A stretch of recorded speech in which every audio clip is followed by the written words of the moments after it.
Welcome to the Irresistible You podcast. This is the place to get a dose of empowerment to create the life you crave and deserve. I'm your host, Amy Beltran, CEO and founder of Irresistible University. I teach women just like you how to ditch the body image issues, gain confidence, and lose the emotional weight to look and feel irresistible at any size. If you like the podcast, you're going to love my group coaching program. If you want to learn more about it, including the investment cost, what's included, get client testimonials, and to sign up and enroll, please head over to irresistibleicing.com/course. The link is also in the show notes. Hello, everyone. I know that it has been a minute since you have heard my voice here, and I have been absolutely MIA off of the internet and social media. The only place people have probably seen me is inside of the coaching group, and I have definitely been missing in action. And number one, today in the podcast, it's going to be a little bit of a different flow because I want to share why, and I want to share what's been going on in my world. And I don't want to just share that. I always like to connect back to a purpose and a topic and a learning opportunity. And I want to connect this back to today's overall overarching topic, which is really around when life throws you a curveball and how we can do hard things in our journeys even when we don't think we have it in us. Because for those of you that have been listening to me for a while, one of the things that I always tell you is that it's not a matter of if life throws you a curveball. It's not a matter of if life decides to punch you in the gut. It's really a matter of when, because we're always going to go through things. Some of us will go through things that look much different, and that's okay.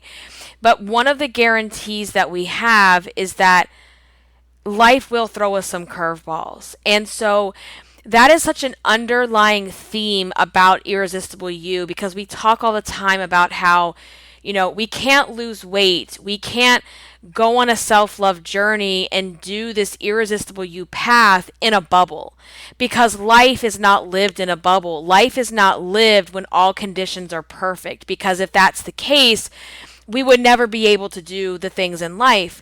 And that's a big reason why these diets that you see yourself going on, they never last in the long term, because you want to be able to do them in this all conditions are perfect type of environment, and that's just not realistic. So we have to understand that at some point we're going to get thrown some curveballs here and there.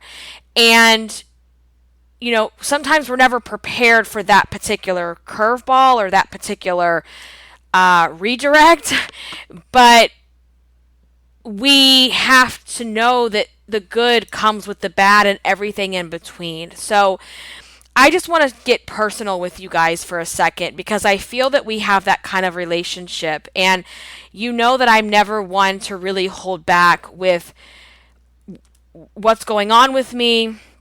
I really wear my heart on my sleeve. I don't sugarcoat things. I share, because I always know there's power in sharing story. There's power in sharing my journey, my challenges, my struggles, because someone listening right now might be going through the same thing, or even if it's not the exact same thing, there's always something to glean from that story. And so, yes, I have been missing. Yes, I have not been able to even think about the podcast or work for that matter at the moment, but let me just get into it. I don't want to hold you in suspense any longer. So here we go, guys. And this is going to probably be, this is going to be an emotional episode for me. So please bear with me, because it's going to be emotional. And as I get into it, you're going to understand why that is and everything else. So, okay. So on June 25th, Friday, June 25th, at approximately 3:45 p.m. It's crazy how when certain things happen,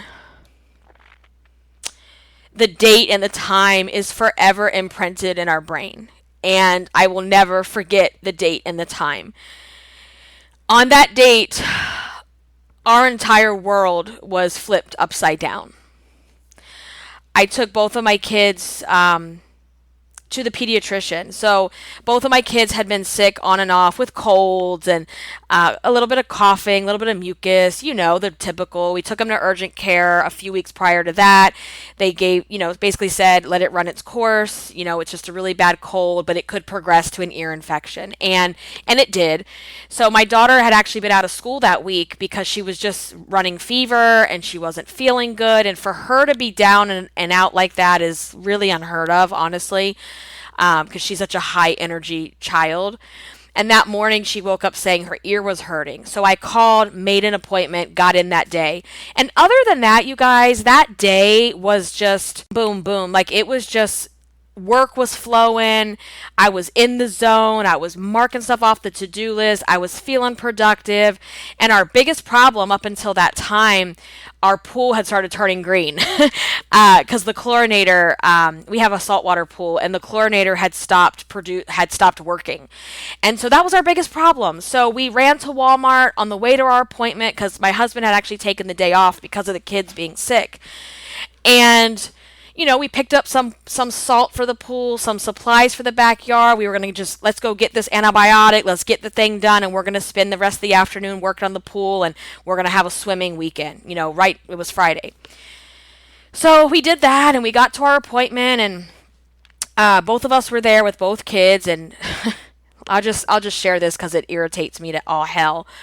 They wouldn't let my husband come back, even though we had 2 kids and 2 adults because of these ridiculous restrictions that are still out there, even though you can go rub shoulder to shoulder, elbow to elbow with some strangers at a bar and get drunk. I digress, right? So I go back to the room and they do Javi first, take his vitals, check his ears, like, oh, sure, for sure, he's got a double ear infection. Excuse me. Call in his prescription, boom, bing, bing, done, okay? Then they go and do Kat's vitals, get her on the scale, her height, da-da-da-da. And then the doctor comes in. And it's not the pediatrician that we normally see, because this was all kind of like last minute or whatever. And when she looked at her chart, she said, Mrs. Beltran, she's lost 3 pounds since your last appointment. And our last appointment was not even a month before this one. And I said, oh, well, that's strange. And I kind of thought, well, she's been running a lot lately. She's been staying after at school and they play hard and they go on walks and they play really hard outside. And I thought that's probably all it is. And I had kind of noticed maybe she looked a little bit thinner, but she also has shot up in height. And, as kids shoot up, they thin down.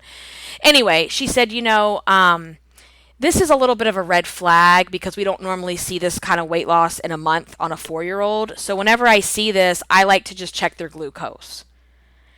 And I thought, well, that's just insane. Like, why in the hell would you check a 4-year-old's glucose? She's perfectly fine. And she said, I don't think it's anything, but let's just, I just wouldn't sit well with me to send you home and not check. So I said, okay, that's fine.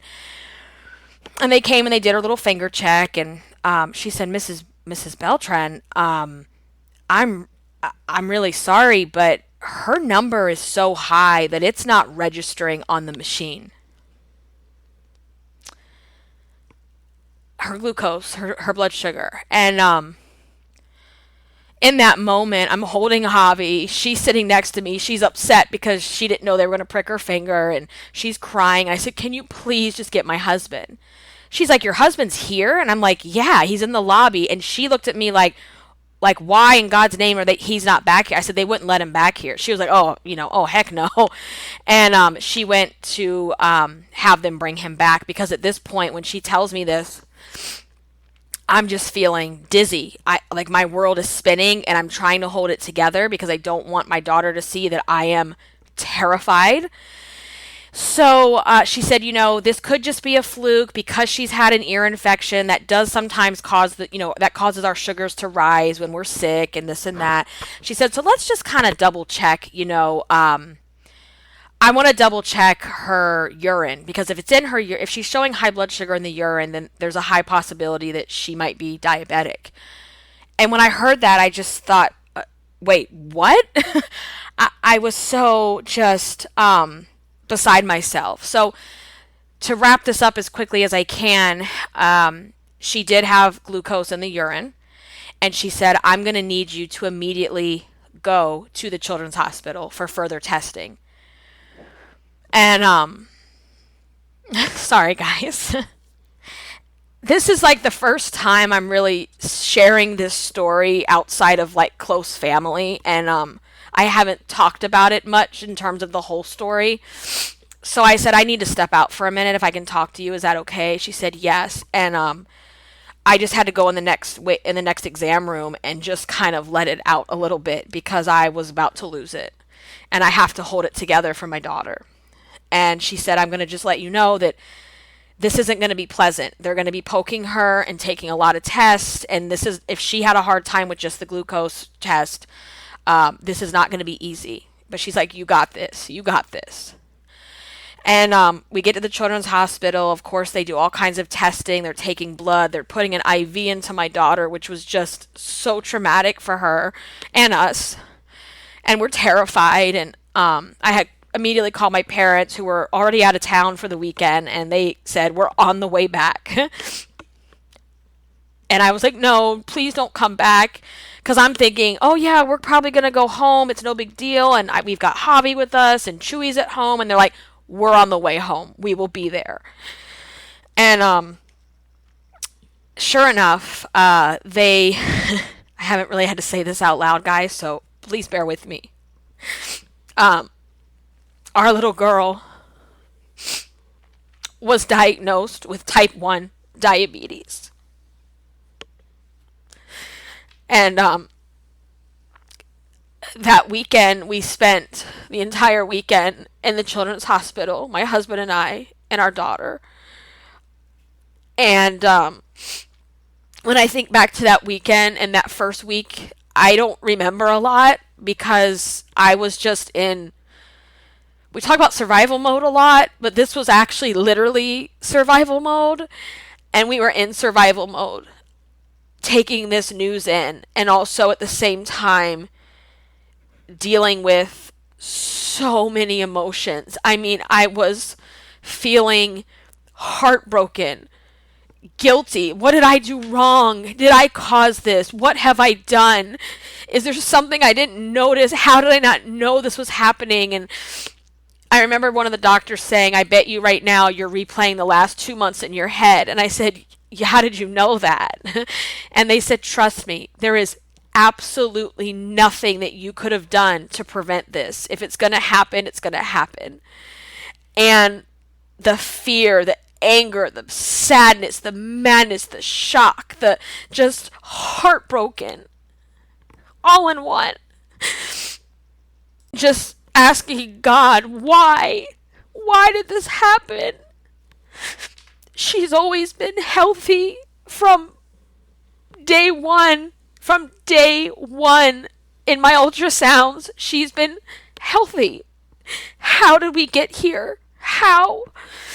And as I learn more about type 1 diabetes, and I'm quickly becoming an expert because I have to, it just happens. It's an autoimmune disease, and it has nothing to do with what you eat. It has nothing to do with lifestyle. It is not type 2 diabetes that your grandma had, or you have, or your mom has, and they can control it with diet and exercise and maybe a pill. And I wish that they called these diseases, I don't even like to say the word disease, I wish they called these things different names because they're so different. It just happens. And it won't change. It will not go away. It will not, I don't want to say it doesn't get better, but I mean, it kind of doesn't. You just learn how to manage it better. Her pancreas doesn't want to produce insulin anymore. And so That's now my job. My job is to step in and help be her pancreas for her.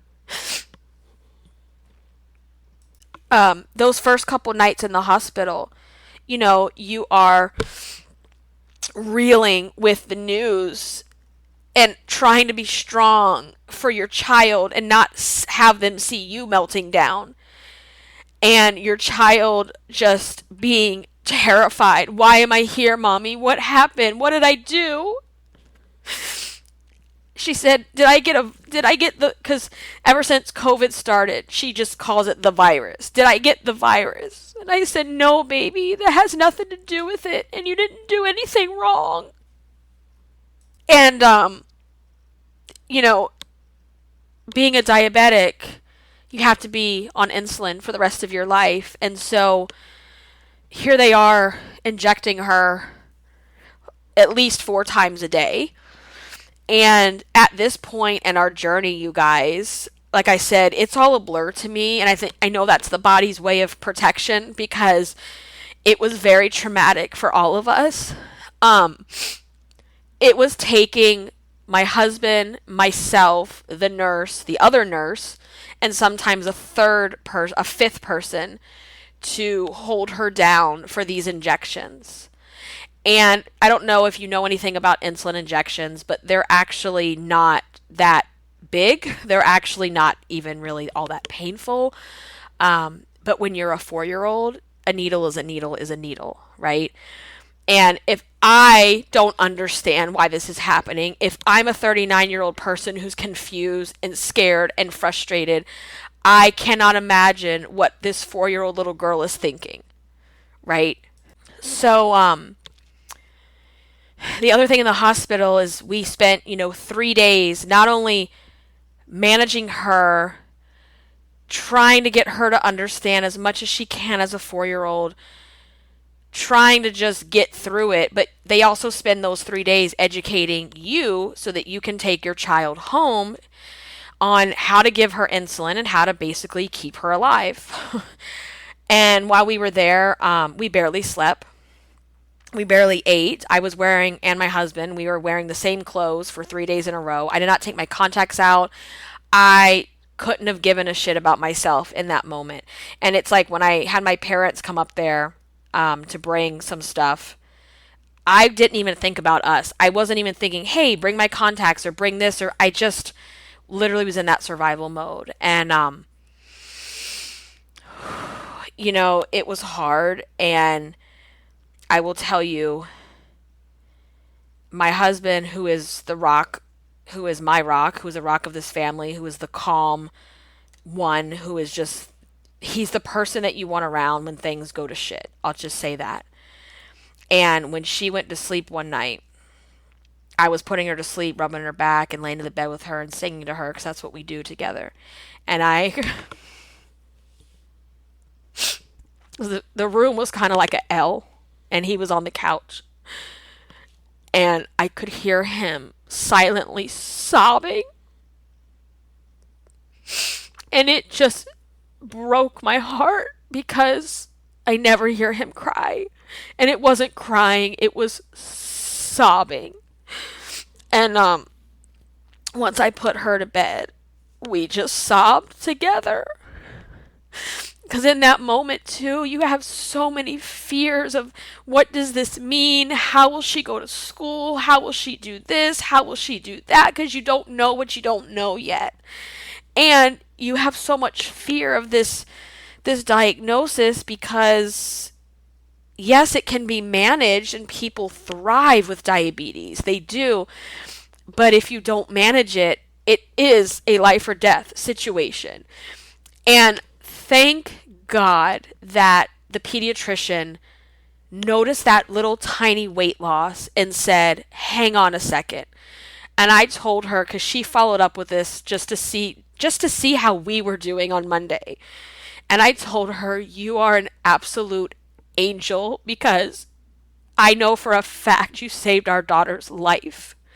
Because if diabetes goes unchecked, undiagnosed for too long, oftentimes the child is so ill or the child has a seizure or goes into a coma and may or may not wake up.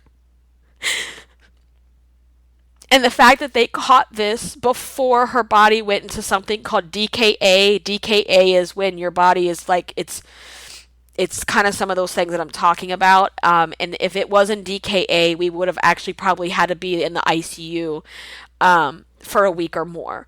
And thank God that wasn't the case, that we caught this very early. Her doctor did, and I will forever be grateful to that woman for doing that. And our pediatrician office is just amazing. And our regular pediatrician who was out that day, I mean, she even called us on Monday just to check on us and, see how we were doing. And she knows, because she said, I know Catalina, she's just she feels so deeply. Even watching her brother get shots, she just feels like she's so empathic, and she just feels what she feels so deeply. And she's the same way with Chewy at the vet.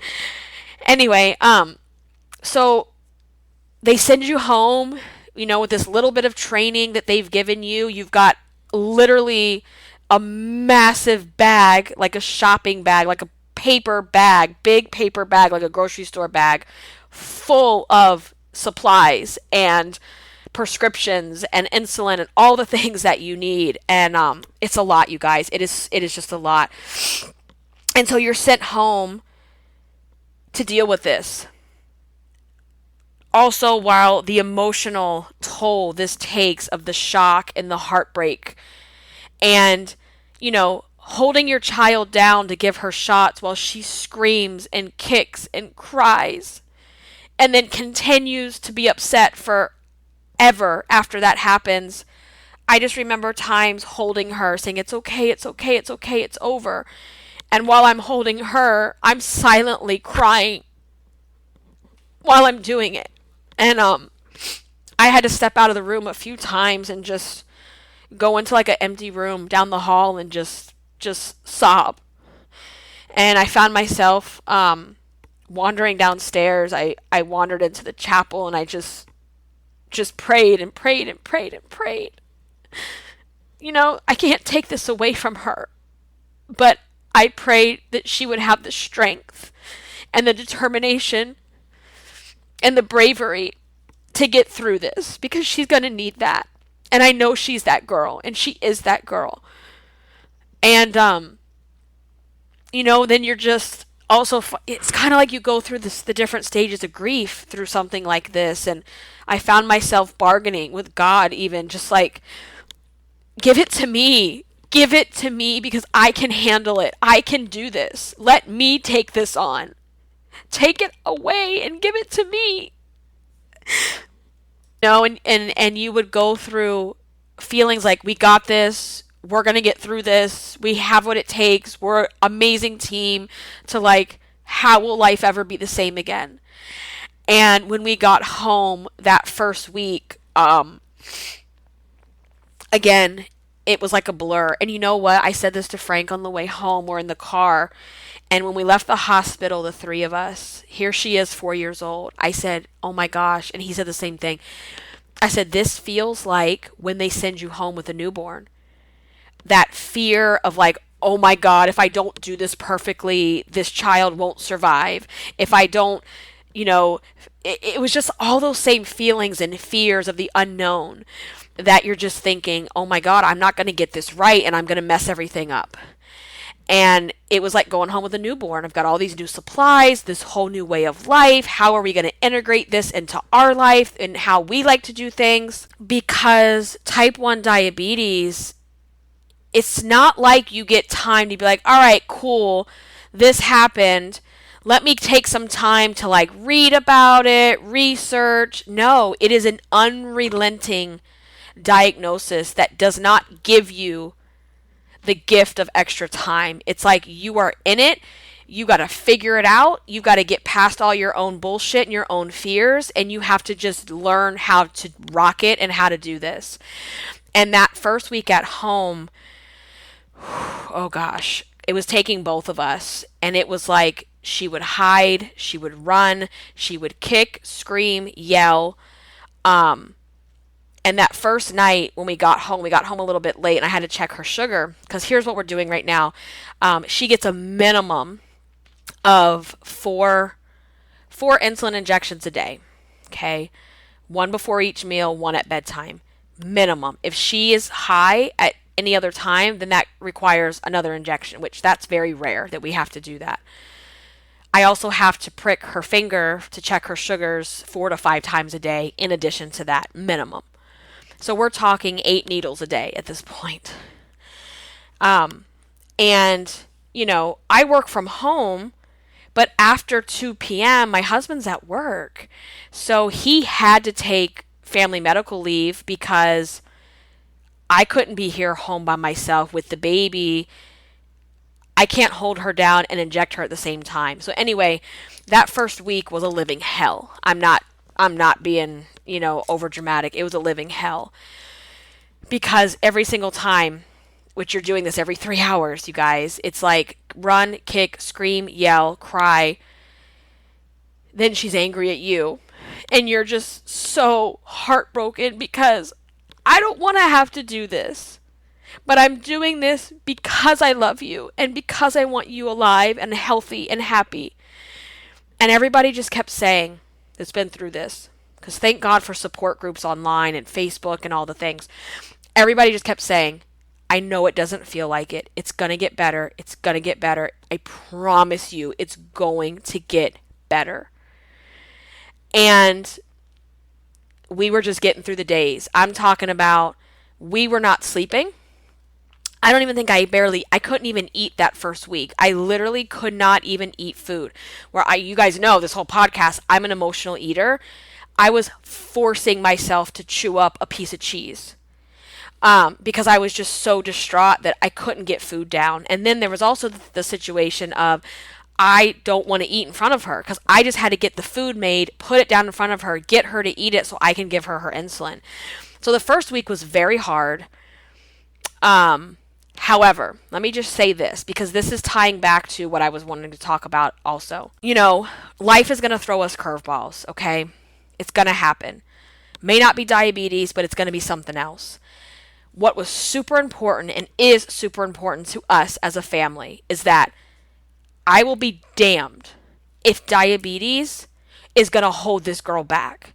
I will be damned if we're going to revolve our life around diabetes. Diabetes is going to revolve around us, if that makes sense. So that first week, she was supposed to go to dance camp, and we were going to do it. We had a plan with the doctor. We were going to roll with it. We were going to do it that Monday we got home, because we got home Sunday night, literally late. And it was just a wash because the panic, the freak out. I'm like, we couldn't even get there on time because of how long it was taking to get the first injection of the day in. So that was a wash. I said, fine. That was Monday. By Wednesday, you guys, we had our kid at school. She goes to school half a day. I cut out the afternoon for right now. Now, granted, Frank and I were in the parking lot. And the teachers were like, that's fine. If you need to stalk us in the parking lot, whatever is going to make you guys feel comfortable while you get through this, then we're going to work with you. And they are angels as well. And that's what we did. We sat in the parking lot because they were playing outdoors and it was a hot day. We made sure she was hydrated. I have her bag everywhere I go with all her supplies. And we did it. And she made it. And it was like the first glimmer of hope that we got this. Team Beltran has this in the bag. We're going to get through this. We're going to rock. We're not going to just get through it, but we're going to rock the shit out of this diabetes, okay? And nothing is going to change for her other than, you know what, baby girl, you got a couple more steps to take that someone else doesn't have to do. And that's what I keep telling her, is that this will not hold you back. You just have a couple extra steps when you eat your food and a couple extra steps in the morning, and that is it. You're just adding a couple things to your daily routine, and that's it.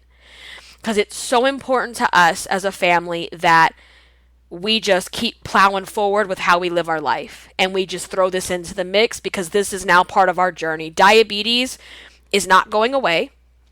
It doesn't get better. So people's stories about their mom who started working out or their dad who started eating better, that's not helpful because that is not what type 1 diabetes is about.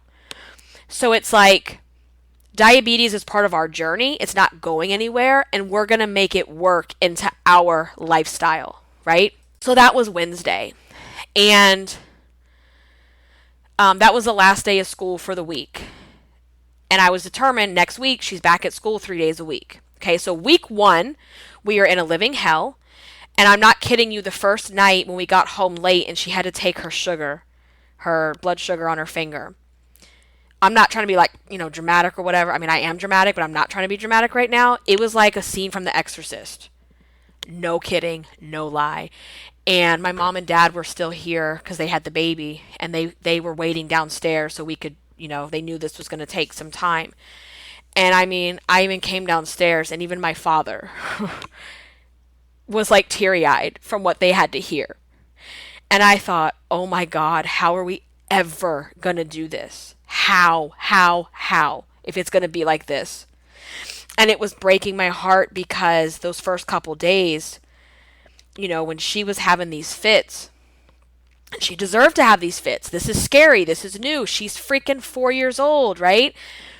Javi is getting terrified because our household is a calm, safe place. We don't yell. We don't scream.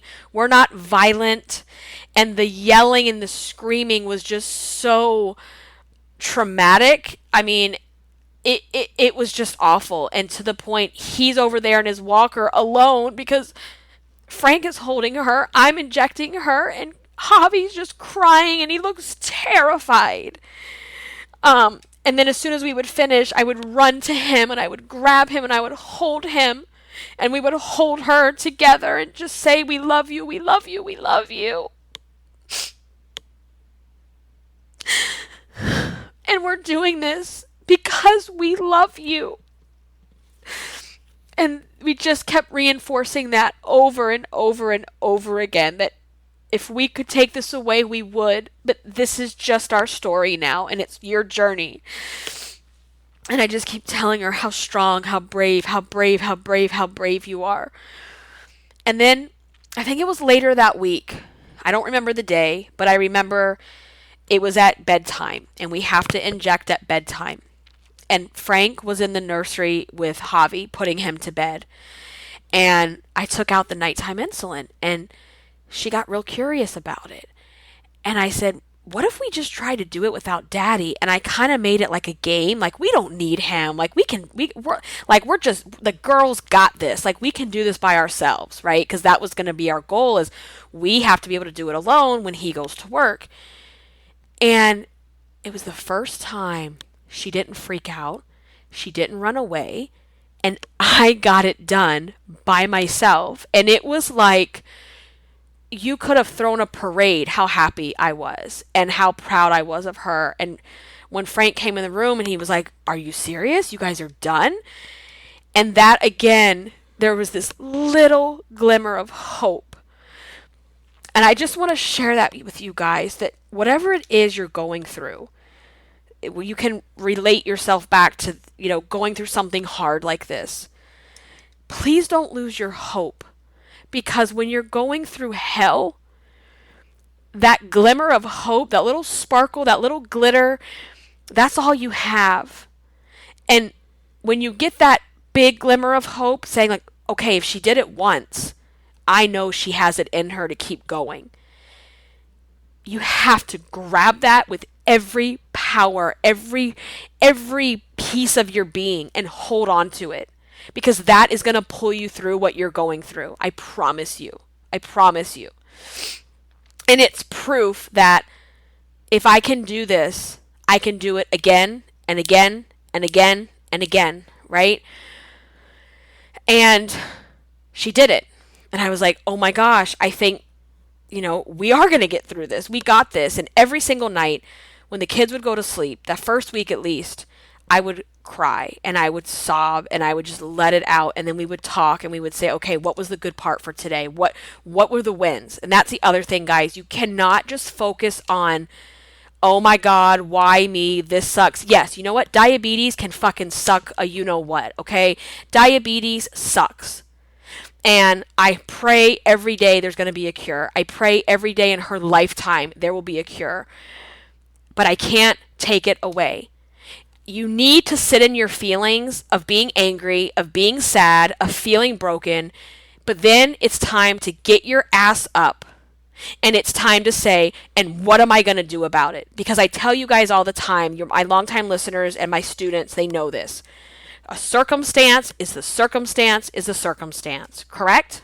And in this instance, diabetes is our circumstance. There is absolutely nothing I can do in my power to change that. Nothing. But I can either get through this, woe is me, continue my pity party, to be a victim of it, and sit at home and be afraid and be scared and completely change my life and revolve my life around insulin and the schedule. Or I get to decide, you know what? This effing sucks. I hate it, but we're going to make this is going to fit into our life. Okay, this is going to have to fit into what we like to do. And so the other piece of that, and I did this when I had newborns, when everything feels so overwhelming and new and you're scared and you're afraid to mess up and everything else, is every day I would set mini goals. I did this when both of my kids were in newborns of like, okay, you know what, today I'm going to get that paperwork filled out.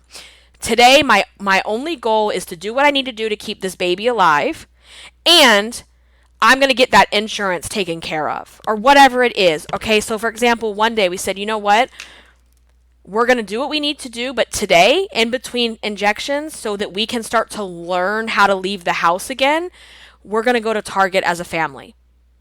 That may not seem like a big deal in another, any other day, but when you're going through something like this, it's like, we got to figure out how to get outside of our house and work we got to work diabetes, okay?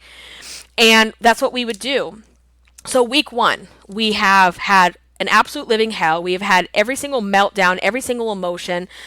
I'm over here just thinking, oh my God, my girl, my happy, she's the epitome of living life to the fullest. She's the epitome of just that person who is just full of zest for life, and she's larger than life in her personality. And she was angry, she was mad, she was acting out, she was just saying things. And what broke me that first week, a lot of things did, but one of the things, you guys, so Kat and I have a thing that we've done for years now. When we go to bed and we do our bedtime routine and we're laying next to each other when I put her to sleep, and I say, so what was your best part? And she's supposed to tell me her favorite part of the day. And then she says, okay, Mommy, what was your best part? And if Frank is there, she also asks him to. And then she does one for Chewy, which is hilarious. And we do one for Javi, and we pretend to talk like them. And anyway, so I said, baby girl, I was like, what was your best part? She goes, nothing. Because diabetes is yucky. And all I did was take insulin, and it's yucky and it's gross, and I don't have a best part.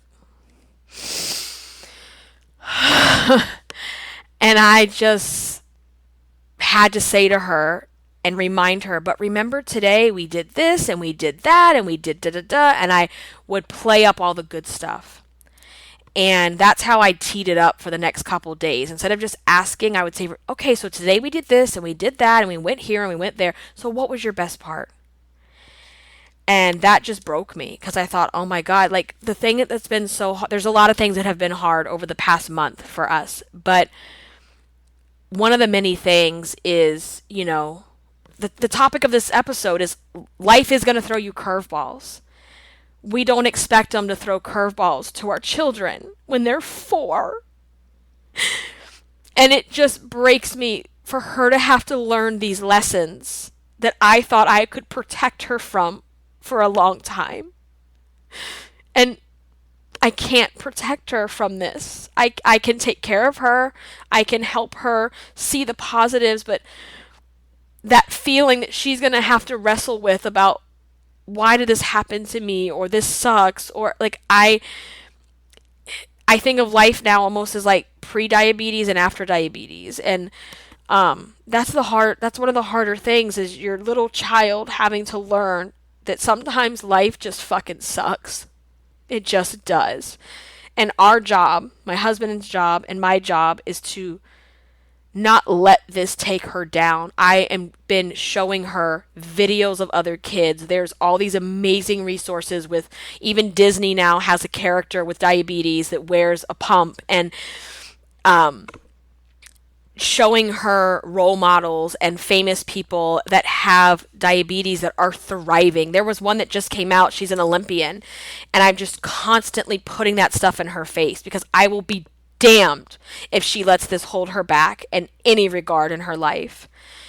So then that gave us that hope. Week number 2, guys, we're going to school. We're going to school 3 days a week, and she nailed it. She did it. Like, she did it. She went to school. We were, figuring this out. We had one night where we went to the mall and we ate dinner at the mall. We did our insulin check in the mall at the bathroom. And it was just every day getting these little glimmers of like, okay, we can do this, we can do this, we can do this. And we would have a day where everything went beautifully, and the next day would be a meltdown. So we were starting to get to the point where I was able to do all her glucose checks. That's how we started. Is that now she's letting me do her finger checks when we're not having freakouts, we're not crying. And fast forward to now, she is cleaning her finger for me. She's getting out her Band-Aid. She's setting up the meter with the little strip, and all I do is poke her finger. She puts the blood on the strip. And I just look at her and I think, you are so brave, and you are so strong, and you are my little superhero. And she just inspires me in so many ways, watching her go through this, and how she is rocking it like a boss. Like, just the resilience that our children have, we don't realize sometimes, because we know how heavy life is. But once she got through that first week, this girl and her resilience. So let me just share with you, we got through that second week with school. I'm doing everything on my own now, from the injections to the glucose. And we're just like, we're rocking this. Like, we can do this. Like, we can actually do this. And the third week, she goes back to dance camp, the first half of the week. And the second half of the week, we had a trip planned to Texas for my sister-in-law's wedding, where Kat was the flower girl. There's a lot of people that would have just said, you know what, this is too hard. We're too new to this diagnosis. There's no way in hell we're going to be able to fly and do this and figure it out. And we said, no, we're not canceling anything. We're not canceling school. We're not canceling dance camps that were planned months ago. And we're not canceling our trip and our plans to be in this wedding. We're going to just figure it out, because if we don't figure it out now, then when? And I relate that back to your weight loss and your other challenges in life. It's like, you can't do your weight loss in a bubble. You better learn how to figure out how to go to the mall and make good choices, how to go to Target and not get all the snacks at the checkout line, how to get on an airplane and go on a trip and not completely self-sabotage yourself and your goals. You have to figure out how to live life with the cards that you're given, whether it's being overweight and trying to get your weight off, or whether it's dealing with type 1 diabetes with your child. You have to figure out how do I live my life to the fullest? How do I feel irresistible? How do I live my best life with the hand that I've been dealt? Because that card is either going to take you to your knees, or it's going to rise you up so high. And I tell her, you're going to help so many other kids, and you cannot throw this away. You will not just throw this away. You are going to use this, and you are going to help people, and you are going to inspire people. And I tell her all the time, I'm like, what would you tell any other kid that has diabetes? She's like, I would tell them it's going to be okay and don't be scared. Because my daughter, she's always said she wants to be a baby doctor, a pediatrician. And I'm like, who knows where she'll end up? But what I know for sure is that this will make her more resilient. She will be able to face adversity better than most people. She will be able to be so self-aware of her own body and how her body's feeling and just all these amazing traits. That's how I choose to look at it. And you need to feel both. You need to let yourself feel, oh my God, how is she going to do this? And the grief and the pity party. Allow yourself to do that and then get your ass back up and figure it out and figure out what you're going to do.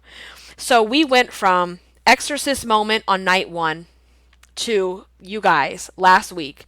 We are rocking the shit out of diabetes, okay? She's over here doing her insulin at the airport. We're checking blood sugars in the car.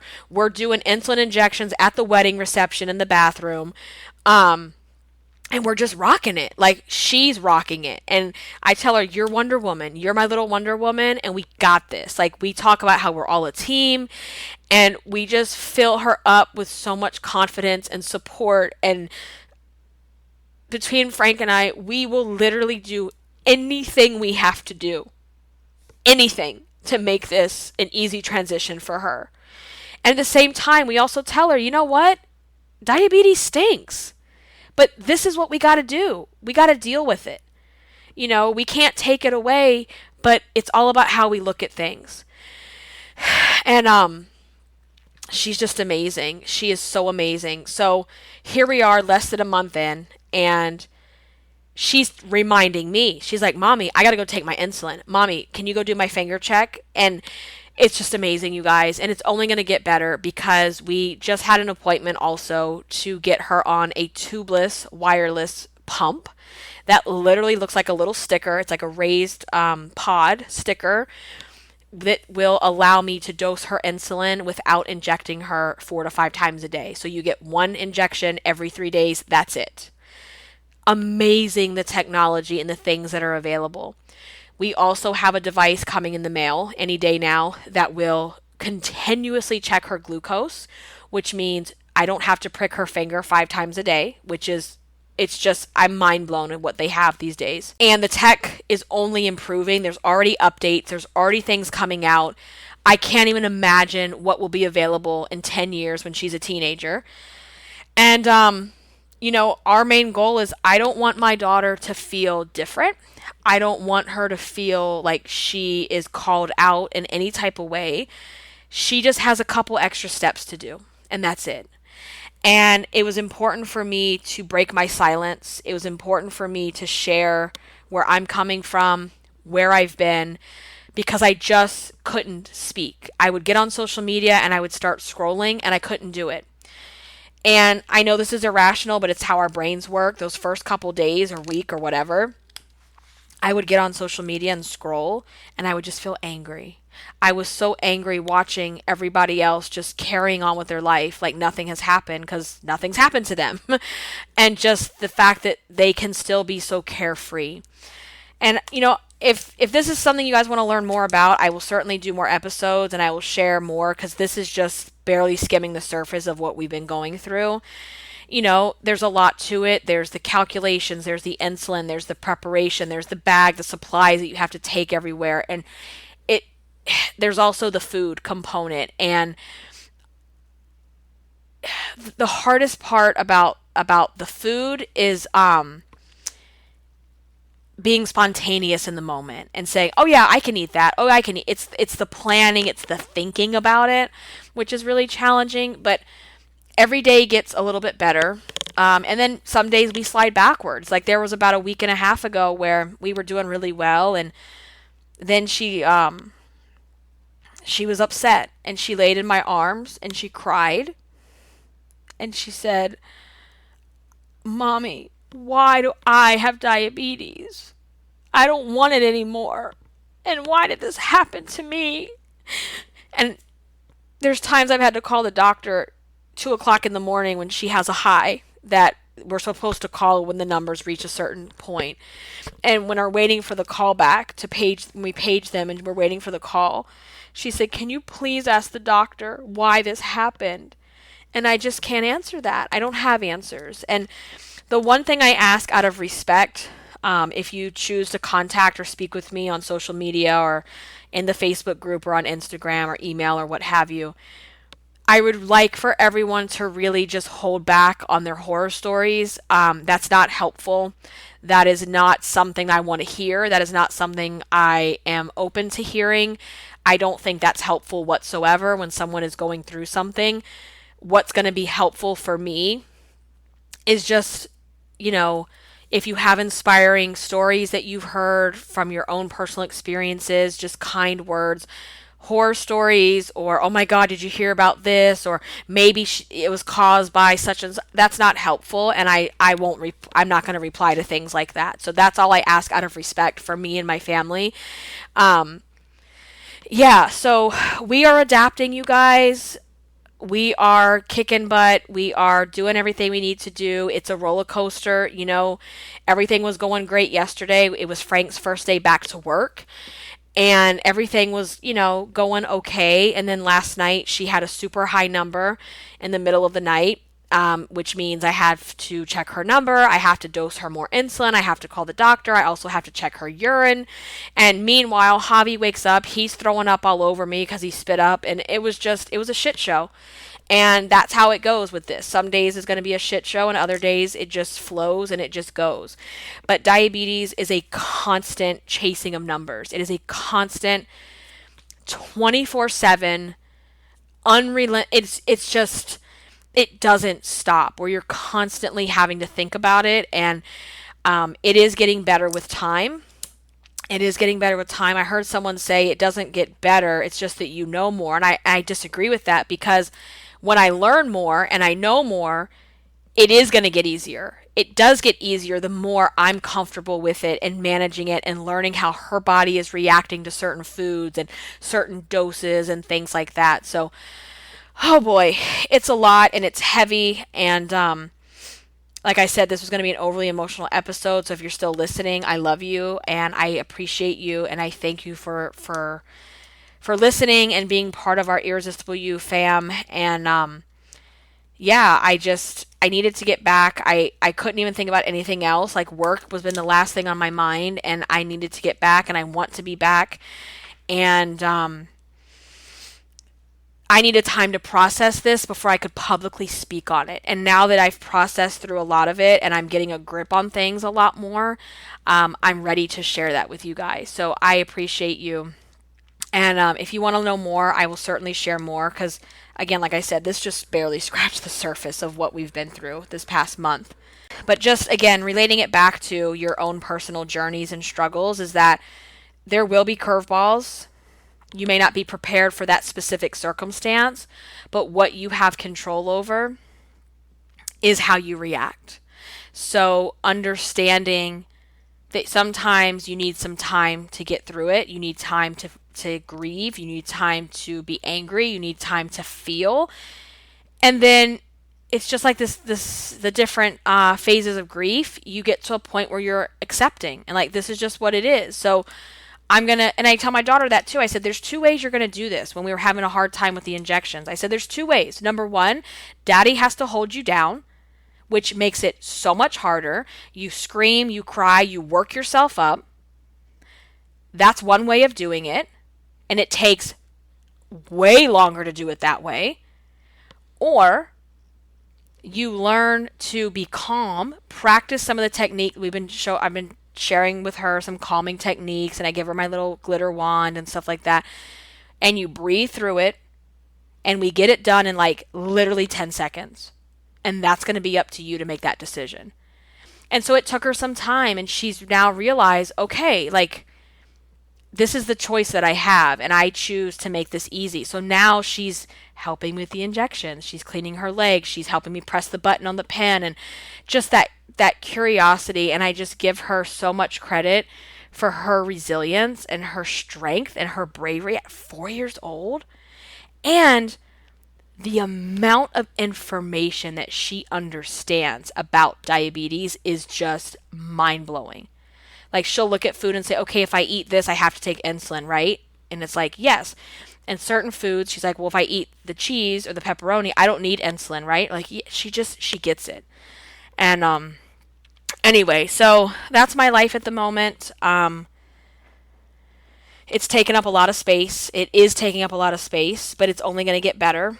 And it's, right now, I feel like diabetes has been living in the front seat with us. And as time goes on and we get more comfortable and we get the different technologies that I was talking about, diabetes will be in the back seat. It's not going to go away, but it's always going to be riding with us. But it doesn't have to be the center of attention anymore. It'll get better. It'll get better. And the same for you. Whatever it is you're going through might feel like it's the only thing right now. And eventually it just becomes the back seat, or it's even right. Girl, it might be right in the trunk, in the suitcase. That's where I plan on having it at one point. Okay, that's where I would like to go. I would like to get to. So yeah, so that's it, guys. If you're still listening, thank you. I love you. I'm gonna run, and I will follow up and catch up with you guys on Instagram. I'm at Irresistible Icing, or inside of the free Facebook group. Until we speak again, stay irresistible. I love you. Bye.